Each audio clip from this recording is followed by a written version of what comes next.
Un saludo para todos los hermanos de Templo Belén.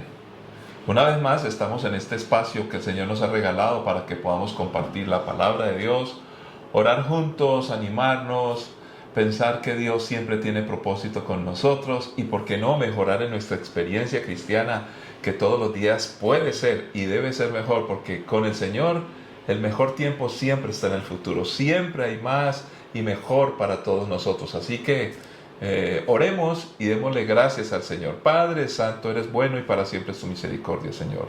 Te agradecemos por cada creyente de nuestra iglesia. Tú conoces los problemas, las necesidades, las angustias, las circunstancias que a veces no son fáciles.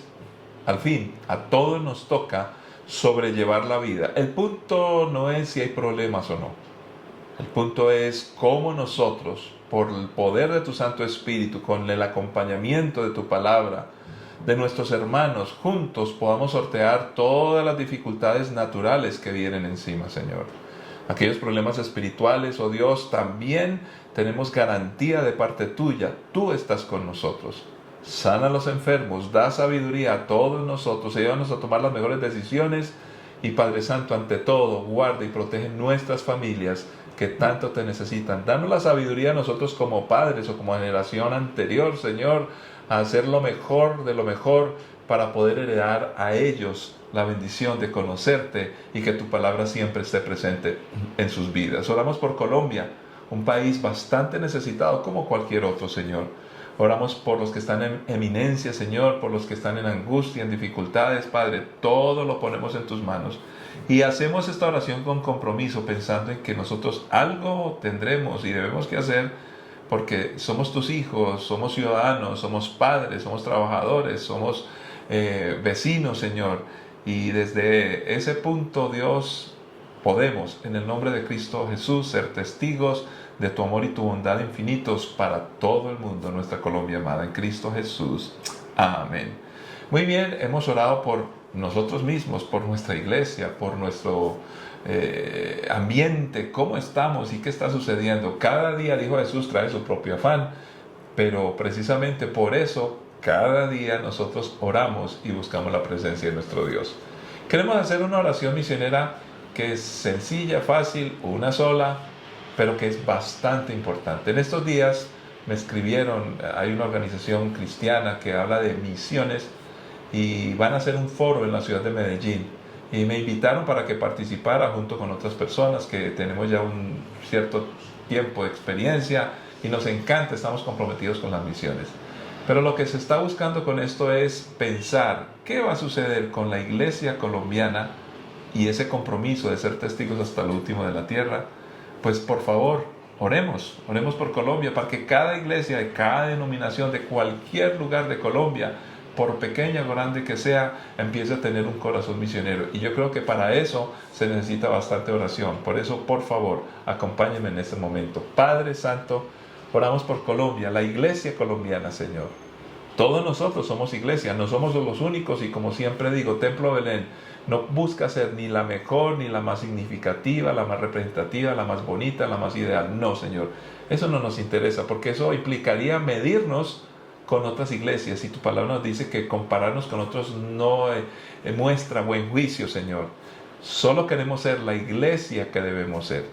Y creemos que no solamente nosotros, sino que cada iglesia del mundo, y en este caso que oramos por Colombia, debería ser una iglesia con compromiso misionero.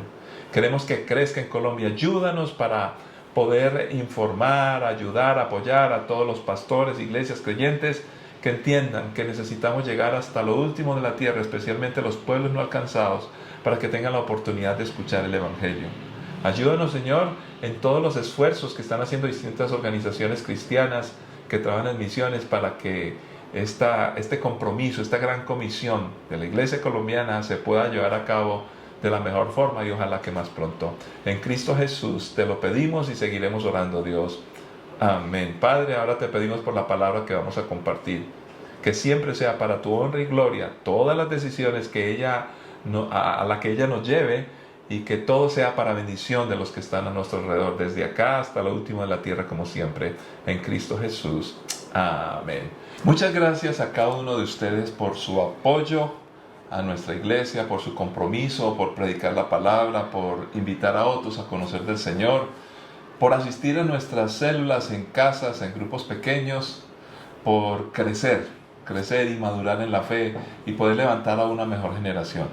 Por eso es que sencillamente nosotros queremos aprender de la Escritura.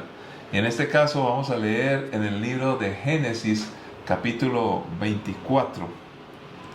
Vamos a leer versículos 59 al 67. Entonces se despidieron de Rebeca y la enviaron con el siervo de Abraham y sus hombres. La mujer que había sido niñera de Rebeca la acompañó.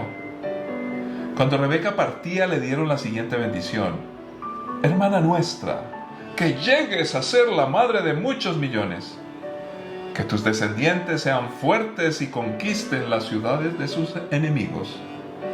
Después Rebeca y sus siervas montaron en los camellos y siguieron al hombre. Así que el siervo de Abraham se llevó a Rebeca y emprendió el viaje. Mientras tanto, Isaac, que vivía en el Negev, había regresado de Beer-lahai-roi. Una tarde, mientras caminaba por los campos y meditaba, levantó la vista y vio que se acercaban los camellos. Cuando Rebeca levantó la vista y vio a Isaac, se bajó enseguida del camello. ¿Quién es ese hombre que viene a nuestro encuentro caminando por los campos?, preguntó al siervo, y él contestó: es mi amo. Entonces Rebeca se cubrió el rostro con el velo. Y el siervo le contó a Isaac todo lo que había hecho. Luego Isaac la llevó a la carpa de Sara, su madre, y Rebeca fue su esposa. Él la amó profundamente y ella fue para él un consuelo especial después de la muerte de su madre. Padre Santo, es tu palabra y como siempre con suma urgencia la necesitamos. Glorifícate, hay mucho que aprender de ella. En Cristo Jesús. Amén. Amén. Esta historia es una historia fascinante porque nos conecta con las realidades. Sí, entendiendo que esa era otra época, una cultura diferente. Por ejemplo, algo que muchos suelen preguntar: ¿por qué ocurrieron tantas cosas en esa época y no se comportaron mucho mejor como creyentes? Debemos recordar que en esa época Abraham hablaba con Dios, pero no había un sacerdote específico hasta que, aparece Melquisedec. Pero no había una ley, no había un pueblo, apenas se iba a formar el pueblo de Dios. Entonces, ante la poca comunicación, o por lo menos la poca información que tenía Abraham, pues debemos de decir, con razón el Señor llama a Abraham amigo y el padre de la fe, porque definitivamente tenía que ser una confianza muy grande. Nosotros tenemos la palabra y el texto bíblico.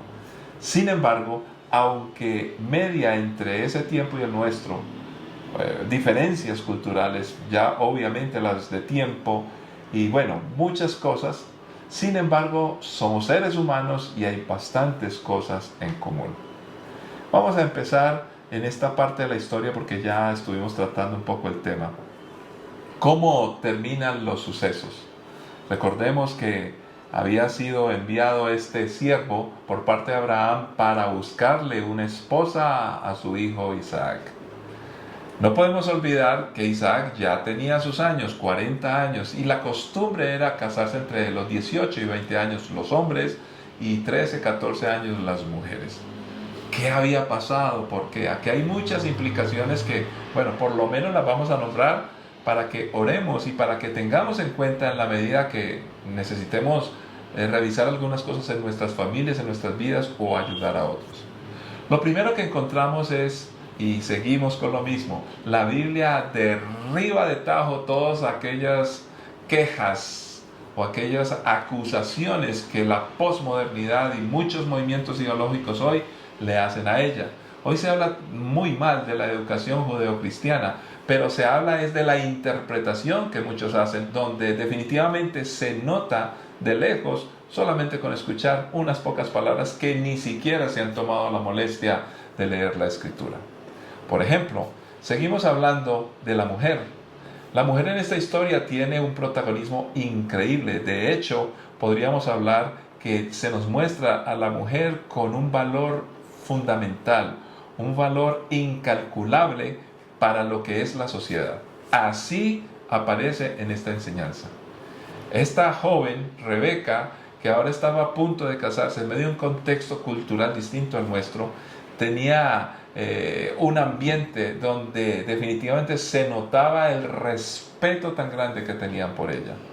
Ella no era simplemente una mujer como quieren hacer ver que interpretan muchos creyentes o la Biblia acerca de la mujer. La mujer no es vista en la Biblia como pequeña cosa, como alguien a quien manipular y controlar, como una esclava, o bueno, en fin, no, para nada. Tiene un valor increíble que, diría yo, ni siquiera en nuestro tiempo se le da. Respeto mutuo, porque aquí empiezan las cosas a ser comprendidas. La Biblia espera que en la familia haya un respeto entre hijos y padres, padres e hijos, entre cónyuges, entre hombres y mujeres, porque Dios nos creó a todos como iguales. Tenemos diferencias en muchos aspectos, pero en dignidad, en capacidad, en honra, en todo eso que Dios nos ha entregado a nosotros, no nos está mirando Dios con un sentido de diferencia. La otra cosa que encontramos en esta mujer es una fortaleza increíble. Era una mujer de fuerza, de capacidad. Porque la misma familia, los hermanos hombres, le decían, tú representarás y serás un pueblo grande. Entonces está asociada a la mujer no solamente con lo que ella es, sino que trasciende a una sociedad completa. De hecho, se está hablando de una gran nación, donde hay una madre con toda su capacidad, con todo su talento, con toda su fortaleza, una mujer de conquista. Esa es la percepción bíblica. Estamos hablando de miles de años atrás de Jesucristo. Ahora valdría la pena preguntarnos, y aquí entramos ya de pronto a reñir con unas postulaciones modernas. ¿Cómo deberíamos hablar de la mujer? ¿Poderosa o empoderada? Muchos términos hoy se han incorporado para dar explicaciones de acuerdo a nuevas ideologías, formas de pensamiento, muchas veces con la necesidad, me refiero a estos pensamientos, de tener un apoyo suficiente para soportar sus ideas nuevas, para justificar su disposición social, emocional, espiritual y de influencia. En otras palabras, cuando un argumento no es lo suficientemente fuerte, entonces nosotros tenemos que apoyarlo con otras cosas que le den peso. Si la idea y el pensamiento es muy fuerte, no se necesitaría de tanta cosa. Entonces se han introducido en nuestra época muchos términos para justificar. Sin embargo, hay que reconocer que el idioma, cualquier lenguaje tiene una dinámica. El asunto es que hoy en la globalización estas palabras apelan a cualquier idioma. En otras palabras, no tienen que ver con una dinámica de los lenguajes o de los idiomas, sino una dinámica del pensamiento del hombre que quiere ser tomado, yo diría, bajo presión por nuevas ideologías donde quieren involucrar a todo el mundo y respetando de alguna manera la esencia y la identidad de los pueblos, de las culturas y de las personas. ¿Será una imposición?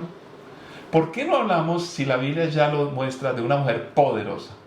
Cuando hablamos de empoderar, indudablemente, buscando en las definiciones modernas, encontramos a una mujer empoderada, porque se ha utilizado mucho este término para la mujer, que está conectada con su cuerpo y dirige su vida desde su brújula interna. Habría que preguntarnos qué es una brújula interna, a qué se refiere. Y por supuesto que según la Biblia, la mujer está conectada con su cuerpo y tiene que tomar decisión con su cuerpo. Y debe dirigir su vida tal como el hombre la dirige. O sea, la Biblia siempre ha planteado eso. Se refiere esta definición moderna a una mujer empoderada, a la que conoce lo que le gusta y lo que no. Sabe lo que desea y lo que necesita para sentirse segura, para sentirse amada y en conexión con su potencial. Me llama la atención que las conexiones son internas, pero nunca hacia afuera con los demás. Por eso sabe decir sí cuando quiere decir sí y sabe decir no cuando quiere decir no. O sea que el sí y no tiene que ver más con una sensación personal que muchas veces va a ignorar a los demás o al contexto. Por supuesto que la Biblia respeta profundamente la individualidad, distinto al individualismo. Entonces, ¿por qué no hablar de una mujer conectada más que con el potencial, con las personas alrededor? El potencial, según nos creó Dios y según creó Dios a la mujer, está ahí. De hecho, en la Biblia aparecen las mujeres usando el potencial. Porque el potencial es algo que puede ser, y recuerdo cuando estudié la energía potencial, que tiene poder pero no está actuando. Entonces, yo creo que más bien deberíamos animar a la mujer, al hombre y a toda la sociedad a que realmente sea responsable con toda la gran capacidad con la cual Dios diseñó a cada persona, la familia, al hombre y a la mujer. Podría haber diferencia cuando una mujer asume su capacidad recibida por Dios, entonces, porque la puede aprovechar que todo lo que ha adquirido en su devenir, en su llegar a ser, lo que ha transitado y caminado. Y además, lo más importante es que pueda estar pensando en las personas. No se pueden ignorar a las personas alrededor, ni las circunstancias que la mujer ha afrontado, antes de justificarse en los errores de los demás, que siempre va a haber, y de tomar el contexto de manera conveniente y no de manera objetiva y muy real. Tampoco puede permitir la mujer, y eso estamos de acuerdo, que el contexto y los demás le tengan que imponer. Porque si los otros imponen, estarán siendo individualistas. Si la mujer impone, estará siendo individualista. ¿Por qué no más bien sumar individuos que se conectan para caminar juntos, lograr objetivos y bendecirse unos a otros? Eso es lo que propone Jesús cuando dice, amarás a Dios, muy importante, pero también amarnos unos a otros. No perdemos nuestra identidad, más bien la usamos para bendecir a otros. Luego encontramos en la narración algo que es bien importante, es muy romántico y que todos los que nos hemos enamorado, los que nos hemos casado, pues recordamos con mucha pasión, con mucho, con alegría, hay brillo en los ojos. Los encuentros con la persona que se ama. Hay que entender que en esa cultura prácticamente era la familia la que tomaba la decisión. Sin embargo, recordemos que a Rebeca, Sara ya era la madre de Isaac, ahorita vamos a hablar de ella, pero Rebeca a ella no le fue impuesto esto de que se tenía que casar. Le preguntaron su familia, sus padres de aquella época, mira, está esta situación, está esta familia, está este hombre, ¿qué piensas tú? Si tú quieres, si no quieres, tranquila. Y ella tomó la decisión, mujer de decisión. Entonces, ella se está encontrando con un hombre, Isaac, Rebeca se encuentra con él, y dice, Isaac también dice que se vieron a lo lejos. ¿Quién es? ¿Quién es? Qué interesante esa pregunta. No quiero alegorizar el pasaje, pero el quién es importante. ¿Quién es la persona que yo amo? ¿Nos conocemos o conocemos lo que este mundo dice que hay que mirar? Por eso es tan peligroso enseñarle a nuestros hijos a que sean subjetivos en sus apreciaciones. Ellos deben de ser objetivos y no pueden perder de vista que hay más personas, pero tampoco pueden perder de vista que ellos son ellos y que tienen identidad. Pero no se pueden desconectar de la realidad. Por eso es que hoy cada cual justifica sus acciones. ¿Quién es?, se preguntó él.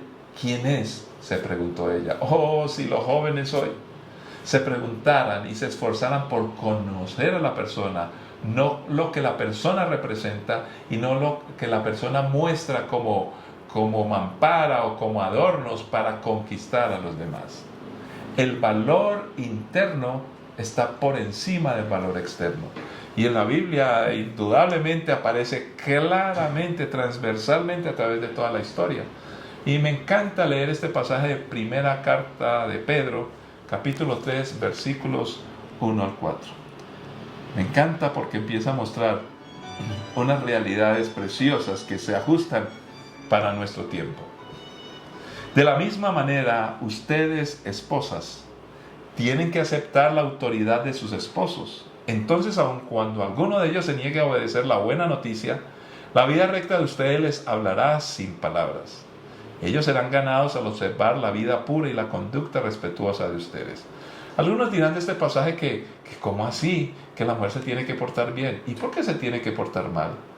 Ahora, hay que recordar que aunque acabamos de leer el aspecto de la mujer, en la Biblia se le exige todo el tiempo al hombre que se porte bien. Y lo que está diciendo aquí es que la mujer, en su manera de actuar, es tan poderosa que muchas veces ni siquiera necesita de las palabras para convencer. No le está pidiendo que se quede muda. Y eso lo podríamos estudiar en otra ocasión, donde la mujer aparece en la Biblia hablando y hablando con mucha sabiduría y con mucha propiedad. Pero lo que está insinuando, diciendo el texto aquí es, mira, una mujer que es lo que debe ser, no necesita estar gritando ni estar hablando. Su manera de ser impacta profundamente. Sigue diciendo el texto. Ellos serán ganados al observar la vida pura y la conducta respetuosa de ustedes. Por eso no se interesen tanto por la belleza externa, los peinados extravagantes, las joyas costosas o la ropa elegante. En cambio, vístanse con la belleza interior, la que no se desvanece, la belleza de un espíritu tierno y sereno que es tan precioso a los ojos de Dios. Fíjese que este pasaje se anticipa a la problemática que existe hoy. Yo recuerdo que años atrás las mujeres se valoraban y siempre se mostraban cosificadas. Hoy se critica eso. Años atrás los cristianos hablábamos de eso y nos criticaron y nos cayeron encima y nos dijeron de todo. Porque decíamos, hombre, la mujer no se tiene que andar exhibiendo. Ella vale por lo que es. Hoy, esos que nos critican, que nos siguen criticando, salen a decir, la mujer está siendo cosificada, ¿por qué? Que la ropa, que lo otro, lo uno y lo otro. Ella tiene unos valores mucho más fuertes. Eso era lo que dice la Biblia desde hace mucho tiempo, como lo estamos mostrando acá, y lo que hemos enseñado a los cristianos, por supuesto, sacado de las Escrituras. Descubrir el valor interno es lo más importante, porque lo externo distrae y normalmente es superfluo. Pero continuamos con el texto que parece se pone más fuerte. Capítulo 3, estamos en 1 de Pedro 5 al 7. Así es como lucían hermosas las santas mujeres de la antigüedad. Ellas confiaban en Dios, confiaban en Dios y aceptaban la autoridad de sus maridos. Paremos aquí. ¿Cómo así que tiene que aceptar la autoridad del marido? No está queriendo decir esto que la mujer no tiene autoridad y que el hombre es la única autoridad y que la mujer siempre tiene que depender del hombre. No está diciendo eso. Está diciendo reconozca la autoridad del hombre. Podríamos mostrar evidentemente que en la Biblia Dios también quiere que se reconozca la autoridad de la mujer, porque la mujer fue creada con mucha autoridad. El problema es que del hombre no le causa, le causa mucho problema cuando no se reconoce su autoridad. Pero ¿qué ha pasado en la mujer? Hay muchos estudios, hay muchas circunstancias y situaciones que la Biblia no honra, al contrario denuncia el por qué la mujer ha sido menoscabada, indiscutiblemente que ha sido maltratada a través de la historia. Y precisamente con estas historias que leemos de la Biblia, encontramos que lo que Dios desea es restaurar y reivindicar a la mujer. Por ejemplo, Sara era una mujer obediente, dice la palabra, y le decía a Abraham, Señor. Reconocía a Abraham como el Señor. Eso, vuelvo y repito, no minimiza a la mujer. Ustedes son hijas cuando hacen lo correcto sin temor a lo que sus esposos pudieran hacer. Entonces, cuando leemos esta última parte, empezamos a entender todo el pasaje, no importa la versión que sea. La mujer debe estar en comunión con su marido, reconociendo quién es él y lo que hace él. No vamos en este caso a continuar leyendo que ya le empieza a hablar al hombre, porque el hombre también tiene unos deberes en la casa. En otras palabras, lo que yo quiero mostrar con la evidencia bíblica es que el hombre y la mujer tienen unas cualidades y unas capacidades que tienen que ser reconocidas, tienen unas autoridades dadas por Dios. Y cuando dice acá claramente, cuando le llamen Señor a tu esposo, porque es Señor, la señora es señora y ella también tiene una autoridad, no lo vas a hacer porque le tienes miedo. No, hacen lo correcto sin temor a lo que sus esposos pudieran hacer. Entonces no estamos hablando de un esposo arribista, manipulador, controlador, totalitarista, machista, porque si es eso, entonces la mujer estará actuando bajo presión y bajo miedo, que es precisamente lo que Dios no quiere. Recuerde que estamos hablando de un texto 2000 años atrás. La Biblia es la Biblia y por eso le creo tanto a ella. Una concepción integral es lo que nos ofrece, sin destruir el concepto de familia. Pues en contexto Dios les exige al hombre cumplir con su parte, lo mismo que la mujer. No se trata de definir superioridades, ni siquiera cuál es la función más importante.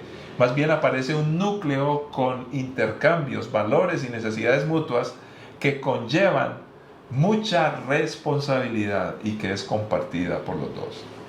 Entonces aparece la vida emocional de una persona, como lo era Rebeca, su seguridad y estabilidad, desarrollada en el vínculo con sus padres. Cuando yo leo esta historia y cada vez que la leo, empiezo a encontrar una capacidad, empiezo a encontrar cosas bastante importantes en ella. Es una mujer capaz de lograr muchas cosas. Desafortunadamente, nosotros hemos perdido esa oportunidad de descubrir en el hogar y en la casa quiénes somos todos, qué tanto valemos. El hombre y la mujer valen. Y cuando yo digo que la capacidad y la vida emocional de una persona y su seguridad, su estabilidad se desarrolla en el vínculo con sus padres, quiero aclararlo leyendo de nuevo los últimos versículos. Versículos 66, 67 de Génesis capítulo 25, que dice: y el siervo le contó a Isaac todo lo que había hecho.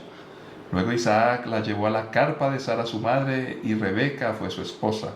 Él la amó profundamente y ella fue para él un consuelo especial después de la muerte de su madre. No quiero hacer spoiler, adelantarme a la historia y cosas que podemos hablar más adelante, pero aquí noto el contraste para concluir entre la mujer poderosa Rebeca con una estabilidad emocional y capacidad que luego nos vamos a dar cuenta que ella inclusive en muchas ocasiones con esa capacidad controló a su esposo. Pero en contraste, en la última parte, en un versículo encontramos, después de que él entendió quién era esta mujer, dice que él la llevó a la carpa de Sara su madre y Rebeca fue su esposa. O sea, se casaron, fue su esposa. Dice la tradición o las historias de estas épocas que cuando se casaban normalmente estrenaban una tienda y se iban a vivir a esa tienda, a esa carpa. Pero en este caso él siguió utilizando la carpa de su mamá y después, a los 40 años, que estaba pasado más de 20 años para casarse, se consoló de la muerte de su madre. En otras palabras, Isaac era un hombre con tremendos problemas emocionales y de seguridad.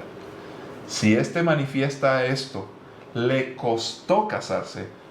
En cambio, Rebeca entendió lo que iba a hacer, tomó la decisión, tuvo vínculo con su familia, caminó con seguridad y en lugar de descubrirse, se cubrió. ¿Por qué? Porque el quién es no está en lo externo, sino en lo interno.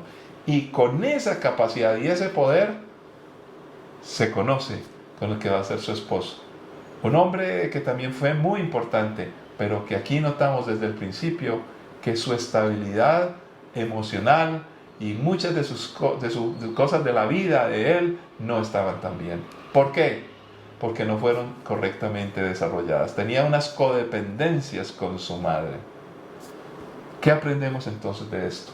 Dios ha diseñado la familia, no podemos destruir la familia. Cuando se rompe ese vínculo de familia, las emociones, las decisiones, las inseguridades, no tendremos hombres poderosos y mujeres poderosas. Utilizando el eufemismo, los términos de hoy, no tendremos hombres empoderados y mujeres empoderadas. Tengo a veces dificultades con esos términos porque ¿quién es el que le va a dar poder? Empoderar es darle poder a alguien. ¿De dónde lo va a sacar? ¿Quién se lo va a dar? ¿Por qué no trabajamos para que las personas tengan su fuero personal y su desarrollo realmente fuerte? Para que no sean tan influenciables, que puedan aprender de los demás, pero que tengan criterios claros. Para eso, según esta historia, se necesita de unos padres presentes, conectados, unos diálogos y unas decisiones oportunas que nos lleven a ser responsables. Padre que estás en los cielos, muchas gracias. Hemos estudiado tu palabra y necesitamos personas capaces. Hemos descubierto que la mujer, según tu palabra, Señor, tiene un valor incalculable en la sociedad. Encontramos a una mujer acá con capacidad de decisión, con la manera correcta y fuerte de poder enfrentar desafíos en la vida. Uno de ellos es ser la madre de una gran nación, empezar a vivir una vida nueva y al lado de un hombre que por el contrario lo encontramos con problemas emocionales. Señor, pero en algún punto todas estas cosas están allí escritas para mostrarnos la fragilidad de nosotros los seres humanos, para mostrarnos que la mujer fue diseñada con todas sus capacidades, como el hombre también, pero que a la vez cualquiera de los dos, cuando no desarrolla una relación fuerte con sus padres o los padres no están dispuestos, están ausentes, entonces también habrá fragilidad emocional y por supuesto que el futuro empieza a cojear. Y esto será triste también para sus hijos, para otras generaciones, y empiezan las sociedades a tener los problemas que hoy conocemos. Por eso ayúdanos en Cristo Jesús para ser reivindicados por tu palabra y empezar a levantar hijos fuertes, mujeres fuertes, hombres fuertes, que sean buenos hijos, que sean buenos hermanos, que sean buenos creyentes, y para que se conviertan en buenos padres, para que se conviertan en buenas personas. Y siendo esto, Señor, cualquier cosa que decidan hacer, en profesión, en trabajo, en emprendimiento, en estudio, cualquier cosa que emprendan, con esa capacidad que tú le diste al ser humano, podrán hacer cosas de bendición, pero que siempre te honren a ti. En Cristo Jesús. Amén. Bendiciones para todos. Nos encontraremos en una próxima ocasión y recuerda, tenemos un valor incalculable. Mujeres tienen un valor incalculable. La familia es importante y podemos caminar juntos. Dios les bendiga.